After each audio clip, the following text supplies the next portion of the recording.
Coming up on AVANT, Technology Insights with Ken Presti. There has been a lot of bad advice from the poorly understood legislation heaped upon companies in that particular position. The General Data Protection Regulation, better known as GDPR. 2 years after enactment of the European measure, is it about to die? Some people think it might be, especially in the midst of business disruption brought about by the coronavirus and COVID-19.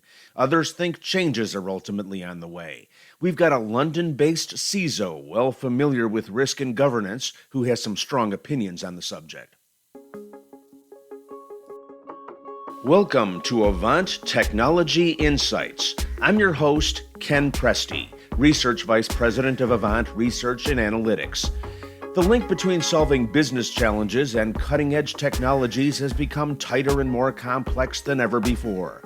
In this podcast series from AVANT Research and Analytics, we help enterprise decision makers sort through the business case, the value, the challenges, and ultimately the bottom line of technology adoption.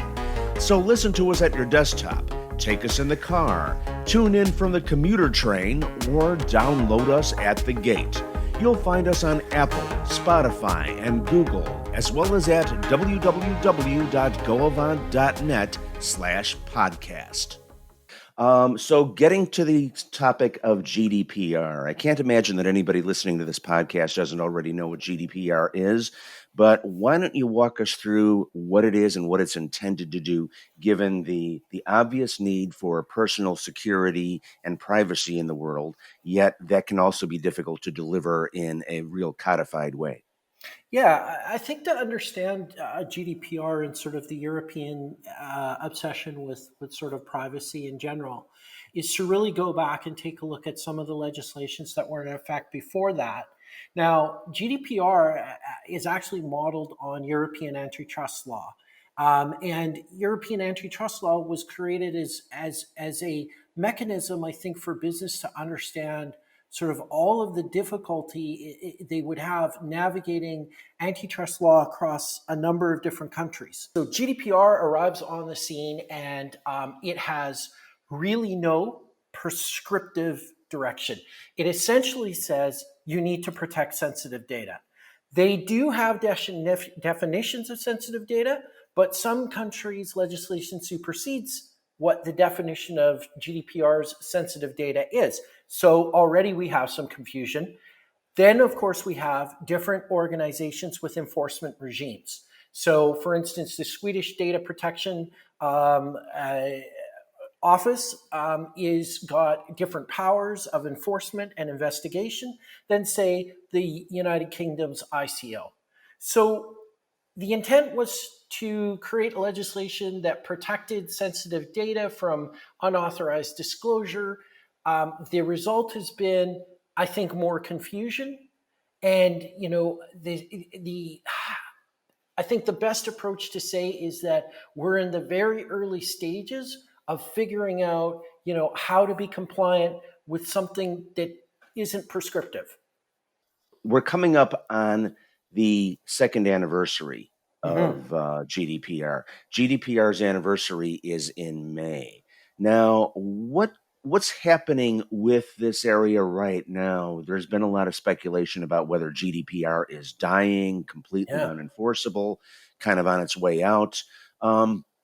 Unpack that for me and give me your perceptions on where this whole thing is going, what direction it's taking.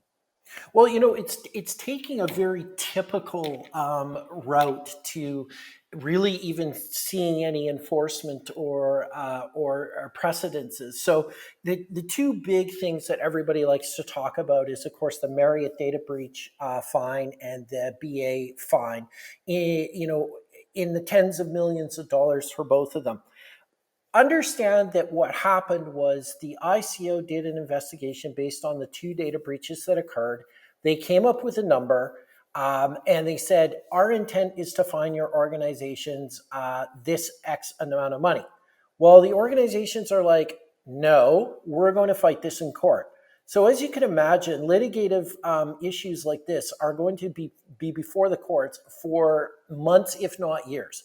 Now with COVID and the pandemic, obviously the focus of governments is completely, I would say, 180 degrees away from enforcement of this regulation and fines, especially in light of the two organizations that were chosen to sort of be the test balloons of GDPR enforcement are essentially broke. So, this is how things all fell apart. And then you have to ask yourself, well, if we have this regulation, what does enforcement look like? Well, enforcement looks like a bunch of people that have a bunch of powers to go into a business and do investigations. Well, that's not happening. The resources of the government are pretty much all pointed at pandemic related situations. They hadn't staffed appropriately. There are literally thousands of privacy cases as a backlog. Um, it's quite possible that a bunch of the companies that might have active ongoing privacy investigations into their conduct will no longer exist as a result of the tanking of the Western economies. So we now have a situation where we've introduced a regulation that has really no, I'm going to say, desire by the government to enforce it, given the other priorities that have now suddenly reared their ugly head. Is the net effect of what's been going on with this a reduction in privacy because people are blowing it off? Is it, despite the best intentions, has it made things worse than they were before? Well, I don't think it has necessarily made things worse than it was before. I mean, we've seen some movement towards, especially California, with sort of almost mirror legislation to GDPR. I mean, there is, I think, a feeling, if not an intent by companies to try and meet some sort of data protection standard. I mean, we've seen ISO 27001, we've seen NIST frameworks, we've seen a lot of adoption of frameworks and best practices. At the end of the day, though, that expense and reality has to be sort of, I would say, there has to be some sort of return on investment for a business that is going to go down that particular route uh, of compliance. So one of the problems with GDPR, it's one of those legislations that is you are compliant with GDPR until you're breached, and then by being breached, you're now found to be non-compliant. It's not like PCI DSS, for instance, that is prescriptive. It is a bunch of thou shall haves, thou shall do, and thou shall provide evidence. GDPR, again, does not have a data protection standard associated with. So it's one of these things that seems to punish a company that gets data breached with extraordinary and dissuasive fines, but it certainly doesn't seem to be able to be an auditable standard. The business is left on its own to decide how to protect that data. And some businesses are prepared to make the necessary investments, and other businesses are prepared to say, we'll risk it. Mhm. So if I'm setting up a company in the EU or even in the United States that does business with the EU, what do I have to do differently that I didn't have to do before? What do I have to look at? What do I need to think about in terms of systems and policies and practices and things along that line? Yeah. So I'm going to just back up and to answer that. There has been a lot of bad advice from the poorly understood legislation heaped upon companies in that particular position. Okay, for a while there, you couldn't get to major American newspapers because you're afraid of the cookie policy required for visitors to their website. For God's sakes. Okay, so here's the reality. No one is going to get an extraordinary fine for not having a cookie policy, okay, on their Mhm. website. That's kind of utterly ridiculous. So take a risk management approach. If you have state or federal regulations that require the protection of sensitive data, like HIPAA, for instance, right? If you're HIPAA compliant, chances are, except for some very fringe cases, you're going to get GDPR compliance for free, right? Because if you're measured against the HIPAA standard, you audit yourself against the HIPAA standard, and you find that you're in compliance with the HIPAA standard, and then a data breach happens, then guess what? You actually have tried. You have a document that suggests that you exercised necessary due diligence. So the fine that they talk about, the 10 million or 20 million or a proportion of your revenue, that is only reserved for the most egregious cases.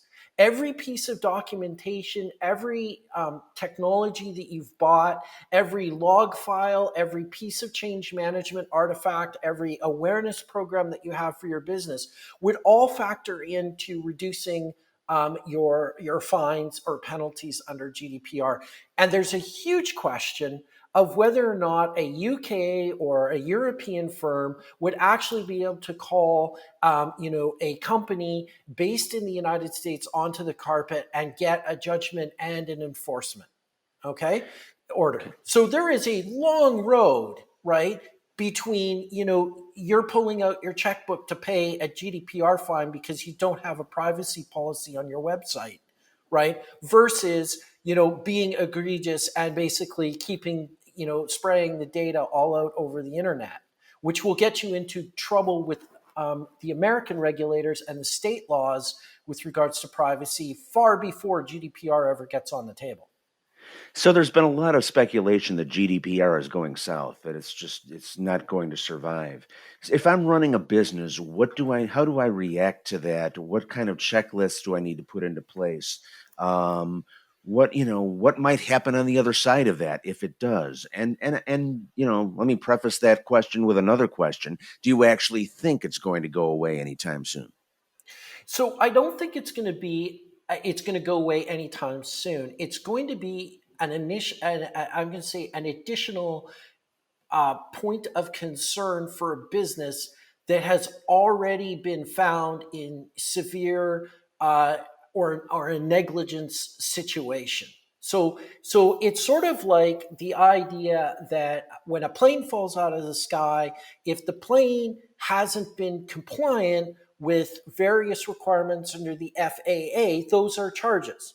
Okay. Mhm. It's sort of like when you have a plant that does a whole bunch of pollution, and you're found out, you're held to account by the EPA and its extraordinary capabilities of enforcement. So my feeling is that GDPR is something that is kind of looming out there for when things go south. Now, interesting that you brought up the idea of how do I ensure that I'm GDPR compliant? Well, this is now the difference between compliance, which is based on reporting and evidence, and operational security. Okay, so the idea here is that if you take a data protection standard that here in the UK is called Cybersecurity Essentials, it points out a bunch of things that you need to do and to have in place in order to ensure security of the data that you have in your systems. Okay, fair enough. And it's an auditable standard, and it's one that is supported by the government. Okay, so this is sort of like a basic data protection framework. But at no point does GDPR recognize that as if you are following this data standard, like ISO 27001 or Cybersecurity Essentials, you will be in compliance with GDPR. GDPR sits at a higher level. Okay. And that higher level is essentially that if all of your security controls fail, you're still going to be held accountable for the unauthorized disclosure of sensitive information. So it becomes complex and it becomes a difficult thing. And I think the best improvement that European nations could enact would be to look at some sort of data protection standard that's measurable, that if followed and attested to and audited by a third party, gives you the assurance of GDPR compliant. Otherwise, it's sort of like a sword hanging over a business, just waiting to fall on the business at the worst possible time in that business's situation, when they're possibly faced with a data breach. So those changes that you mentioned, or the suggested changes in terms of the policies and legislation, is that gaining momentum, or do they know what to do? Because very often we see a situation where governments enact regulations on technology without really understanding the technology itself, or the effects upon the technology, or the effects on business. They're looking at language in a piece of legislation that seems to look good to them. It seems to reflect the values that they want to project. And they don't necessarily understand the far-reaching effects of what they're doing. Is this one of those situations? It's 100% one of those situations, because we have two, I would say, flies in the ointment. So going back to that cybersecurity essentials data protection standard in the UK, at no point in the current version of cybersecurity essentials does it talk about the requirement for having backups, if you can believe that. Okay. Hmm. But yet, GDPR has an availability of sensitive data requirement. What does that mean? It means that should you ask for your sensitive data, the business has to be able to produce it. If they can't, they're in violation of GDPR. So you would think that a data protection standard that's going to be held up to say you are doing your best, sir, when it comes to compliance with GDPR, doesn't have a backup requirement is ludicrous, right? So Hmm. this is where I'm sitting with this legislation. It was very aspirational, and I think to a good extent, it put the fear into God of God in terms of the potential for regulatory fines. But again, it's sort of like building a road and then figuring out what the speed limit on that road is by letting cars drive as fast as they want until Hmm. you find that they're crashing all the time. And this is sort of the crazy situation that we find ourselves in, where various I think organizations combine and and lobby the government to enact feel good legislation, but then the actual, I would say, enforcement of that legislation, or even the, how do we say it, the audit standard for that organization is tenuous, or and completely sort of obscured. The whole thing reminds me of a situation when I was a teenager. I'd be going out at night, and my father would look at me and say, "Don't do anything stupid." And Yeah, that was his way of covering everything. This yeah. sounds suspiciously like that advice from my father as I was going out as a teenager. It is a bit, and it's interesting because it obviously needed to be said when it comes to the protection of sensitive data. But again, what we're doing here is there is a certain element of victim punishing uh, in that legislation, and I'll give you a great example. So in the BA data breach that I talked about, they had, I believe it was 380,000 credit cards compromised. Okay. The question in my mind was, that actual event worth a fine in the 130, $150 million range? And I would suggest to you that, first of all, there's a good possibility that all of those credit cards have been flagged by their various brands and shut down anyways, and that ultimately the person that may have been a victim of that particular credit card data breach would probably be able to get the charges reversed. Mhm. So, really, the question then becomes, is this fine proportional to the harm done? And I You're think being BA, I think they're being fined for the actual disruption to everybody as much as anything sure. else. And Yeah. I would accept that. And if it was a healthcare record, if it was a tax record, I would completely support taking the boots to an organization. But a year ago, when literally hundreds of thousands of more cards were compromised, right? We weren't talking about a ridiculous and extraordinary fine, because ultimately credit cards are easy to replace. and medical records and tax documents are very hard to replace, if not impossible. So Mhm. again, what I'd like to see, and I think BA has a very good legal case about arguing that a fine has to have a component of proportionality to it.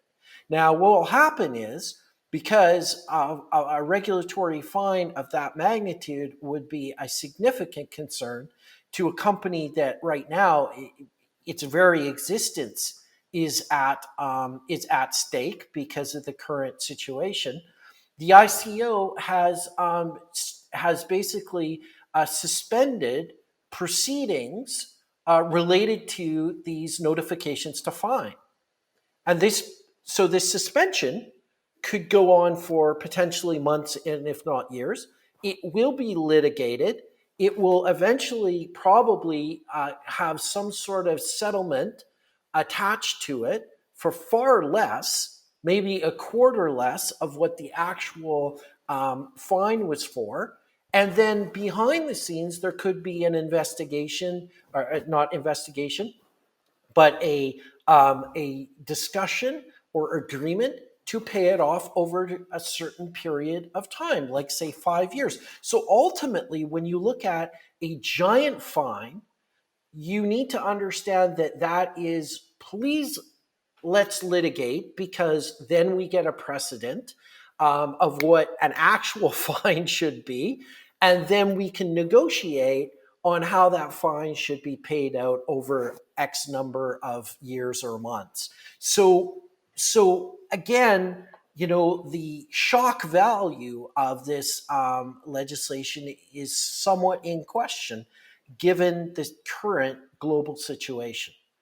So if I'm running a business right now, is there anything that I should do differently? I mean, especially if I'm either in the EU, the UK, or I'm in the US doing business with either of those groups. So if I was a business of that size, I would simply look at a great standard like ISO 27001 or NIST framework, and I would bring in a third party auditor if I didn't have any sort of if I had concerns that my own team couldn't do it. And I'd say, give me a roadmap to reach this objective of a data protection standard that's universally recognized. End of. It's very simple, because if you are in a situation where you are unfortunately breached, so say it's advanced persistent threat actors armed with a 0-day attack, and your company gets breached and some European data is now not sensitive. Well, you have all of the supporting evidence to suggest that you tried your best. You have the reports, you have the documents, you're able to show the regulator that it was a very unfortunate occurrence, you're very sorry, but you actually have tried your best. When you get into trouble is when you don't have that evidence, right? When you get into trouble is when it's been noted by several people in your organization, because don't forget, part of an investigation is discovery, which means all of your email and all of your documents, and that security analyst that said we should really patch our website, Equifax, and then all of a sudden, boom, the organization gets owned. All of that dirty laundry now comes out to paint a very dim picture of the security controls in place at that business and their willingness to even protect data to begin with. So again, this is about setting yourself up for success, but not freaking out about it, not being extraordinarily, I'm going to say, paranoid about it, because at the end of the day, there are so many gates that need to be gone through before any sort of judgment would land against your organization. Okay, so crystal ball time. Yeah. How do you think all this shakes out? Not just what should happen, but in, taking the temperature of what's going on in the legislative bodies that are involved. What do you think? Where do you think the road leads? Well, it's interesting. 6 months ago, or even 3 months ago, I would have said we'll see a universal data protection standard to support a compliance with the GDPR and compliance with the California Consumer Privacy Act, CCPA. Now, any sort of fine or regulatory finding, unless it's egregious and can be supported by evidence, the government will look at that and go, our economy is on the ropes, and you're coming to me with an extraordinary fine for an organization that is literally part of a government program to support it right now? How dare you? And in fact, I think it will become a deeply political concern to try and enforce any data protection regulation for a while. Okay, Ian Thornton Trump, thank you very much for being with us today. Some interesting perspectives on GDPR and what's worked and what's not as that policy and regulation hits 2 years old. Thank you very much for being with us today, sir. Thank you, Ken. It was my pleasure. For more information and data on IT security, please check out the AVANT 612 report developed by AVANT Research and Analytics. Download that from www.goavant.net/security-report. You've been listening to AVANT Technology Insights, featuring information and opinions on how key technologies can be leveraged to solve business problems. AVANT Technology Insights is a service of AVANT Communications, a platform for IT decision-making. All opinions expressed in this podcast are those of the guests and the host. For more information, please feel free to download our research reports and other resources at www.goavant.net. That's www.goavant.net. For AVANT Research and Analytics, this is Ken Presti.